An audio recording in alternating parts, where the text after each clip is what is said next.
Hello guys, আজকে আমরা জেফেট সম্পর্কে দেখব, অর্থাৎ junction field effect transistor. Junction field effect ট্রানজিস্টরকে মূলত ইউনিপোলার ডিভাইস বলা হয়, কারণ জাংশন ফিল্ড ইফেক্ট ট্রানজিস্টরে শুধুমাত্র ইউনি বলতে কি বোঝাচ্ছে এক, এবং পোলার বলতে বোঝাচ্ছে পোলারিটি, অর্থাৎ চার্জ ধনাত্মক না ঋণাত্মক। তাহলে জেফেটকে ইউনিপোলার ডিভাইস বলা হয় কারণ জেফেটে শুধুমাত্র ইলেকট্রনের জন্য কারেন্ট ফ্লো হবে, অথবা শুধুমাত্র হোলের জন্য কারেন্ট ফ্লো হবে। কিন্তু বিজেটিতে অর্থাৎ বাইপোলার জাংশন ট্রানজিস্টরে আমরা দেখছি যে সেখানে ইলেকট্রন এবং হোল দুইটার জন্যই কারেন্ট ফ্লো হয়, এই জন্য ওকে বলা হচ্ছে, এবং এই জন্য বিজেটিকে বলা হয় bipolar junction field effect transistor. হ্যাঁ, বাইপোলার জাংশন ট্রানজিস্টর, সরি। তো জেফেট মূলত দুই রকম, একটা হচ্ছে এন চ্যানেল জেফেট এবং আরেকটা হচ্ছে পি চ্যানেল জেফেট। তো এন চ্যানেল জেফেটে ইলেকট্রনের কারণে শুধুমাত্র ইলেকট্রনের কারণে কারেন্ট ফ্লো হবে, এবং পি চ্যানেল জেফেটে শুধুমাত্র হোলের কারণে কারেন্ট ফ্লো হবে। এবং জেফেটকে বলা হয় voltage control device. Voltage control device বলা হয় কারণ জেফেটে আমরা ভোল্টেজকে নিয়ন্ত্রণ করে কারেন্ট কমাইতে পারি বা বাড়াইতে পারি, এই কারণে জেফেটকে বলা হচ্ছে ভোল্টেজ কন্ট্রোল ডিভাইস। অপরদিকে বিজেটিকে আমরা বলি কারেন্ট কন্ট্রোল ডিভাইস, কারণ বিজেটিতে আমরা ছোট কারেন্টকে নিয়ন্ত্রণ করতে পারি কারেন্টের মাধ্যমে, অর্থাৎ বেস কারেন্ট কমায় বা বাড়ায় আমরা কালেক্টর কারেন্টকে নিয়ন্ত্রণ করতে পারি, এই কারণে বিজেটিকে বলা হচ্ছে কারেন্ট কন্ট্রোল ডিভাইস। সো আমরা এখন দেখি যে জেফেটের বেসিক কনস্ট্রাকশনটা। প্রথমে আমরা দেখবো যে এন চ্যানেল জেফেটকে আমরা দেখবো কনস্ট্রাকশন। এন চ্যানেল জেফেট এবং পি চ্যানেল জেফেট সেম, শুধুমাত্র গঠনটা ডিফারেন্স। ঠিক আছে, তো এন চ্যানেল, প্রথমে আমরা একটা এন টাইপ সেমিকন্ডাক্টর নিব। ঠিক আছে, একটা এন টাইপ সেমিকন্ডাক্টর নিলাম। এই এন টাইপ সেমিকন্ডাক্টরের উপরের অংশকে বলা হচ্ছে ড্রেন। উপরের অংশকে বলা হচ্ছে ড্রেন, এবং নিচের অংশকে বলা হচ্ছে সোর্স। এবং এই এন টাইপ সেমিকন্ডাক্টরের উভয় পাশে পি টাইপ সেমিকন্ডাক্টর ডোপিং করে বসায় দেওয়া হয়, এবং এই পি টাইপ সেমিকন্ডাক্টরকে বলা হয় গেট। পি টাইপ সেমিকন্ডাক্টরকে বলা হচ্ছে গেট। এবং এটা লিড বের হবে, ড্রেন থেকে একটা লিড বের হবে, সোর্স থেকে একটা লিড বের হবে, গেট থেকে একটা লিড বের হবে। এবং এই ড্রেন এবং সোর্সের মাঝের যে অংশটা, এটাকে বলা হচ্ছে চ্যানেল। ঠিক আছে, তো ড্রেন এবং সোর্সের মাঝখানের অংশটাকে বলা হয় চ্যানেল, এবং সোর্স থেকে ইলেকট্রন ইমিট হবে, নির্গত হবে, এবং ড্রেনের দিকে সে যাবে। অর্থাৎ আমি সোর্স থেকে ইলেকট্রন ইমিট হবে এবং ড্রেনে যাবে, এবং ড্রেন থেকে কনভেনশনালি আমরা কারেন্টের ডিরেকশন দেখাতে পারি, ড্রেন থেকে সোর্সের দিকে কারেন্ট ফ্লো হচ্ছে। ঠিক আছে, এটা আমরা বায়াসিং এর ক্ষেত্রে দেখবো। তো এটাই মূলত ছিল আমার জেফেটের কনস্ট্রাকশন। আমি যদি সামারি করি কনস্ট্রাকশনে, সেটা হচ্ছে জেফেটে প্রথমে আমরা একটা এন টাইপ সেমিকন্ডাক্টর নিব। এন টাইপ সেমিকন্ডাক্টরের উপরের অংশকে বলা হচ্ছে ড্রেন, নিচের অংশকে বলা হচ্ছে সোর্স, এবং এর উভয় পাশে পি টাইপ সেমিকন্ডাক্টর ডোপিং করে দেওয়া হয়, এবং এই পি টাইপ সেমিকন্ডাক্টরকে বলা হচ্ছে গেট। ঠিক আছে, তাহলে একটা জেফেটের তিনটা প্রান্ত থাকবে, গেট থাকবে, ড্রেন থাকবে এবং সোর্স থাকবে, এবং এই দুইটা গেট শর্ট করে একটা লিড করা হয়। ঠিক আছে, এবং জেফেটকে দেখতে দেখতে এরকম দেখায়। এবং এই যে এটা হচ্ছে আমার ড্রেন, এটা হচ্ছে সোর্স। এবং যেহেতু এটা হচ্ছে পি টাইপ এবং এন টাইপ সেমিকন্ডাক্টর, তাহলে তাদের জাংশনের মাঝখানে অবশ্যই ডিপ্লিশন লেয়ার থেকে আমরা ডায়োডের ক্ষেত্রে দেখছি যে একটা এন টাইপ এবং পি টাইপ সেমিকন্ডাক্টরকে যখন যুক্ত করা হয়, তখন তার মাঝে একটা ডিপ্লিশন লেয়ার ক্রিয়েট হয়।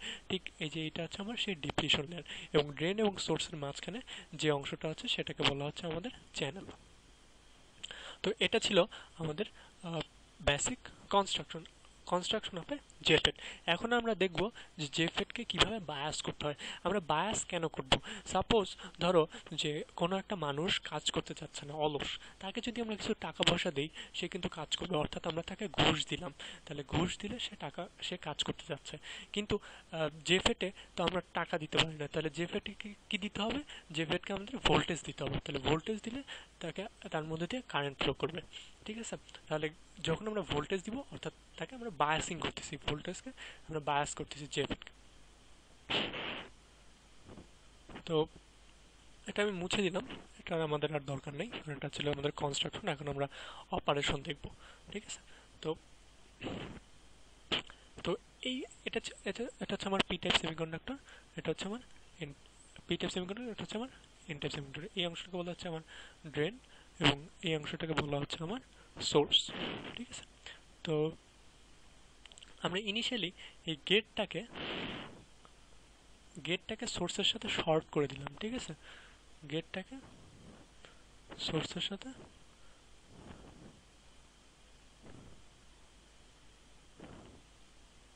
গেটকে সোর্সের সাথে শর্ট করে দিছি, ঠিক আছে। এটা হচ্ছে আমার গেটকে আমি সোর্সের সাথে শর্ট করে দিছি, এবং ড্রেনের সাথে আমি সোর্সকে ড্রেনের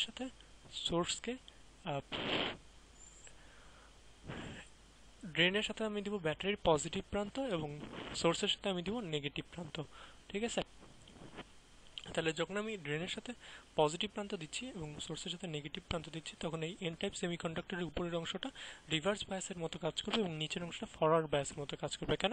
দেখো, এটা হচ্ছে আমার ডায়োডের সাথে যদি আমি পি এর সাথে যদি আমি পজিটিভ দিই এবং এন এর সাথে যদি আমি নেগেটিভ দিই, তাহলে কি এটা আমার ফরওয়ার্ড বায়াসে যুক্ত হলো না? তাহলে এন এর সাথে কি নেগেটিভ আছে, তখনই কিন্তু এটা ফরওয়ার্ড বায়াস হচ্ছে। তাহলে দেখো, এটা যদি এন টাইপ সেমিকন্ডাক্টর, এন এর নিচের প্রান্তের সাথে কি নেগেটিভ আছে, তাহলে নিচের প্রান্ত ফরওয়ার্ড বায়াসের মতো কাজ করবে। আবার এই ডায়োডে দেখো যে আবার আরেকটা যদি আমরা দেখি, পি এন, এটা যদি পজিটিভ, যদি এন এর সাথে থাকে তখন কি এটা রিভার্স বায়াস থাকে, তাহলে এন এর সাথে কি আমার পজিটিভ থাকতেছে, তখন এটা রিভার্স বায়াস হচ্ছে। তাহলে এন এর এই এন টাইপ সেমিকন্ডাক্টরের উপরের অংশের সাথে কি পজিটিভ প্রান্ত, তাহলে কি এটা আমার রিভার্স বায়াসের মতো কাজ করবে উপরের অংশ। এবং এন টাইপ সেমিকন্ডাক্টর, তাহলে এই সোর্সটা হচ্ছে আমার ভেরিয়েবল সোর্স, অর্থাৎ আমি সোর্স থেকে বাড়াইতে পারবো বা কমাইতে পারবো। এখন যদি আমি এখানে ভোল্টেজ অ্যাপ্লাই করি, তাহলে এই সোর্স থেকে ইলেকট্রন ইমিট হবে, এবং ড্রেনের মধ্যে যাবে, অর্থাৎ ইলেকট্রন এভাবে ইমিট হবে এবং এই চ্যানেলের মধ্য দিয়ে সে ড্রেনের কাছে যাবে, অর্থাৎ আমি এখানে তখন আইডি কারেন্ট পাবো, ঠিক আছে।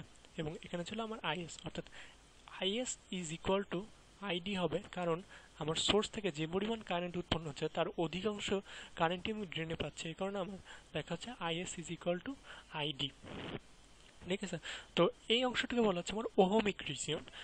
আচ্ছা, তার আগে একটা বিষয় বলতে হবে, সেটা হচ্ছে উপরের অংশ যেহেতু রিভার্স বায়াসের মতো কাজ করতেছে, রিভার্স বায়াসের মধ্যে কি হয়, ডিপ্লিশন রিজন কি বেড়ে যায় না? ডিপ্লিশন রিজন বেড়ে যায়। তাহলে এটা কি আমার ডিপ্লিশন রিজন, তাই ডিপ্লিশন রিজনটিকে প্রস্থে বেড়ে যাবে, এভাবে বেড়ে যাবে। এবং নিচের অংশে ফরওয়ার্ড বায়াসের মধ্যে, সরি, এটা ছিল আমার ফরওয়ার্ড বায়াস, তাহলে এখানে আমার ডিপ্লিশন রিজন কমে যাবে। ফরওয়ার্ড বায়াসের মধ্যে কি ডিপ্লিশন রিজন কমে যায়, তাহলে যে ডিপ্লিশন রিজন কমে যায়, তাহলে নিচের অংশ কি ফরওয়ার্ড বায়াসের মতো কাজ করতে, তাহলে নিচের অংশের ফরওয়ার্ড বায়াসের মতো যদি কাজ করে, তাহলে নিচের ডিপ্লিশন রিজন কমে যাবে। এবং উপরের অংশে এখানে যদি রিভার্স বায়াস করে, তাহলে ডিপ্লিশন বেড়ে যায়, তাহলে যে উপরের অংশে আমার ডিপ্লিশন রিজন বেড়ে গেছে। একইভাবে এইদিকেও আমার ডিপ্লিশন রিজন উপরের দিকে বেড়ে যাবে এবং নিচের দিকে কমে যাবে, কারণ নিচের অংশ ফরওয়ার্ড বায়াসের মতো কাজ করতেছে, উপরের অংশ রিভার্স বায়াসের মতো কাজ করতেছে। তো ভিডিএস, এবং একটা সময় ভোল্টেজ বাড়াতে বাড়াতে এমন একটা সময় আসবে যখন এই দুই প্রান্ত এত পরস্পরের খুব কাছাকাছি চলে আসবে কিন্তু পরস্পরকে টাচ করবে না, এবং যখন পরস্পরের খুব কাছাকাছি চলে আসবে তখন এই মাঝখানের চ্যানেলটা অনেক সংকুচিত হয়ে যাবে, ন্যারো হয়ে যাবে। এই ন্যারো চ্যানেলের মধ্য দিয়ে তখন কারেন্টের যে স্বাভাবিক প্রবাহ ছিল সেটা বাধাগ্রস্ত হবে এবং কারেন্ট একটা ম্যাক্সিমাম পর্যায়ে যাবে এবং তারপরে আর বাড়বে না। তো এই অংশটাকে বলা হচ্ছে আমার ওহমিক রিজন। কেন ওহমিক রিজন বলতেছি, কারণ আমরা জানি ওহমস ল থেকে বলা হচ্ছে ভি সমানুপাতিক আই, অর্থাৎ ভোল্টেজ যত বাড়ানো হবে আমি কারেন্টও তত পাবো, কারেন্ট তত বৃদ্ধি হবে। এবং এই সমান চিহ্ন, যদি এই সমানুপাতিক চিহ্ন যদি আমি উঠাই দিই, তাহলে একটা সমান চিহ্ন আসবে এবং একটা কনস্ট্যান্ট আসবে।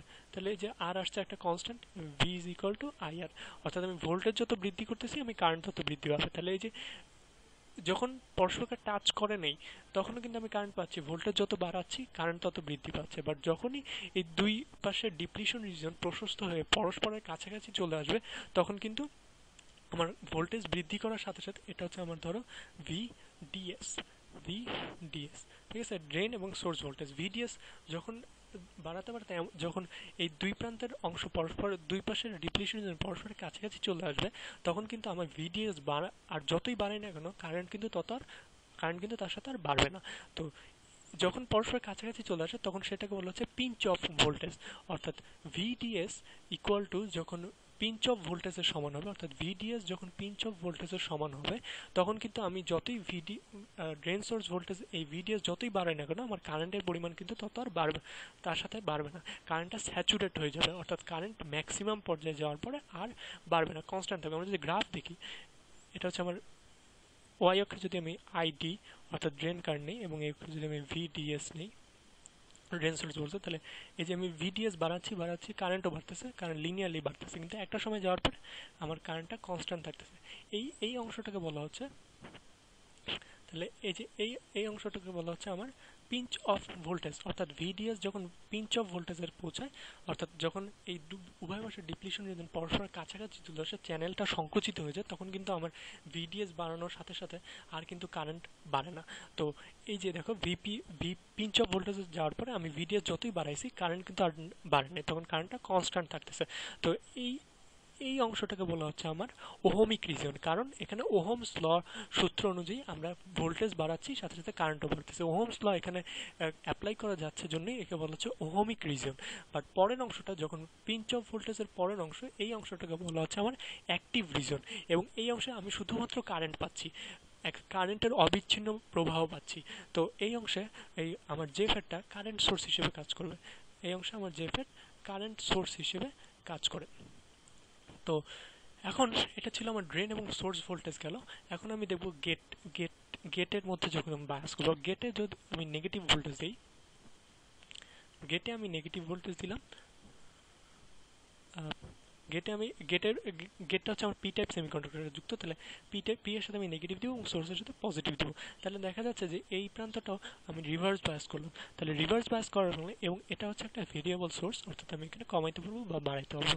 তাহলে একটা সময় গেটকে যখন আমি আগে কি ছিল, শর্ট ছিল, তার মানে এখানে 0 ভোল্টেজ ছিল, এটাকে যদি আমি ভিজিএস বলি, ভিজিএস, যখন ভিজিএস ইজ ইকুয়াল টু 0 ছিল, 0 ভোল্ট ছিল, তখন কি আমি এই কন্ডিশনটা দেখছি, ড্রেন সোর্স ভোল্টেজকে আমি চেঞ্জ করে করে আমি কারেন্টের পরিমাণ পাইছি। ঠিক এখন আমি দেখলাম যে ভিজিএসকে আমি যত নেগেটিভ করবো, অর্থাৎ -1 ভোল্ট, -2 ভোল্ট, অর্থাৎ যত কমাবো তত আমার এই ডিপ্লিশন রিজনটা আরও বাড়বে। আরও বাড়তে বাড়তে একটা সময় উভয় পাশের ডিপ্লিশন রিজন পরস্পরের সাথে টাচ করবে এবং এবং চ্যানেলটা বন্ধ হয়ে যাবে, তখন আর কোনো কারেন্ট ফ্লো হবে না। এই কন্ডিশনটাকে বলা হচ্ছে কাট অফ রিজন। এই এই রিজনটাকে বলা হচ্ছে কাট অফ রিজন, অর্থাৎ ভিজিএস এর যে মানের জন্য আমার কারেন্ট আইডির পরিমাণ, ভিজিএস এর যে মানের জন্য আইডির পরিমাণ 0 অ্যাম্পিয়ার হচ্ছে, অর্থাৎ আমি কোনো কারেন্ট পাচ্ছি না, তখন সেই রিজনটাকে বলা হচ্ছে কাট অফ রিজন। এবং একইভাবে যখন আমি নেগেটিভ থেকে পজিটিভিতে যাব, তখন আমার এই ডিপ্লিশন রিজন কি কমে যাবে আস্তে আস্তে, ডিপ্লিশন রিজন আস্তে আস্তে কমে যাবে, ডিপ্লিশন রিজন এভাবে কমে যাবে, তখন আমি আবার কারেন্টের ফ্লো পাবো। অর্থাৎ দেখা যাচ্ছে যে আমি গেটকে কন্ট্রোল করে আমি কারেন্টের পরিমাণ বাড়াচ্ছি বা কমাচ্ছি। তো এটাই ছিল মূলত আমার জেফেটের অপারেশন, অর্থাৎ জেফেটে কীভাবে কারেন্ট ফ্লো হচ্ছে। ঠিক আছে, তো আমি যদি সামারাইজ করি, সেটা হচ্ছে একটা এন টাইপ সেমিকন্ডাক্টর নেওয়া হয়। এন টাইপ সেমিকন্ডাক্টরের উপরের প্রান্তগুলো হচ্ছে ড্রেন, নিচের প্রান্তগুলো হচ্ছে সোর্স, নিচের প্রান্তগুলো হচ্ছে সোর্স, এবং উভয় পাশে পি টাইপ সেমিকন্ডাক্টর ডোপিং করে গেট বানানো হয়। তো এটা ছিল আমার কনস্ট্রাকশন। এরপরে আমি বায়াস করলাম, বায়াস করে আমি ভিডিএস এর পরিমাণ যতই বাড়াচ্ছি কারেন্টের পরিমাণ তত বাড়তেছে। এই অংশটা বলা হচ্ছে ওহমিক রিজিয়ন, এবং ওহমিক রিজিয়নের পরে যখন ভিডিএস সমান ভিপি হবে, যখন ভিডিএস ভিপি এর সমান হবে, পিঞ্চ অফ ভোল্টেজের সমান হবে, তখন আমার ভিডিএস বাড়ানোর সাথে সাথে আমার কারেন্ট আর বাড়বে না, তখন আমার স্যাচুরেট হয়ে যাবে কারেন্ট। তো তখন সেটা কারেন্ট সোর্স হিসেবে কাজ করে জেফেট। তারপরে আমি গেট সোর্স ভোল্টেজ দিলাম, গেট সোর্স ভোল্টেজ দিয়ে আমি কারেন্ট বাড়াচ্ছি বা কমাচ্ছি। তো এটাই ছিল মূলত জেফেটের অপারেটিং রিজিয়ন বা জেফেটের অপারেশন, কীভাবে জেফেট কাজ করে। ঠিক আছে, থ্যাংক ইউ।